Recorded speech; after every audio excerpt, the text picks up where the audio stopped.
பண்டைய காலத்தில் தக்ஷன் என்ற அரசன் தன் அகங்காரத்தால் பரமசிவனை மதிக்காமல் பெரும் யாகம் ஒன்றை நடத்தினான். அந்த யாகத்திற்கு சிவனையும் அவரது மனைவி சதி தேவியையும் அழைக்கவில்லை. தந்தையின் அவமதிப்பை தாங்க முடியாமல் சதி தேவி யாகசாலைக்குச் சென்று சிவனை இழிவுபடுத்திய வார்த்தைகளை கேட்டு துக்கத்திலும் கோபத்திலும் யாக குண்டத்தில் தன்னை அர்ப்பணித்தாள். இந்த செய்தி அறிந்த பரமசிவன் அபாரமான கோபத்தில் நடுங்கினார்.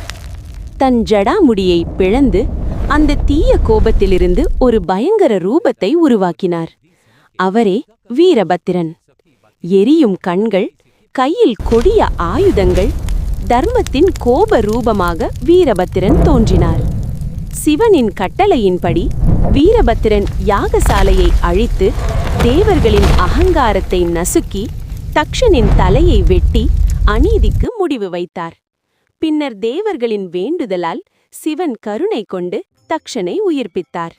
இந்த அவதாரம் சொல்லும் பாடம் ஒன்றே: அகங்காரம் அழிவை தரும், தர்மமே இறுதியில் வெற்றி பெறும். ஓம் நம சிவாய.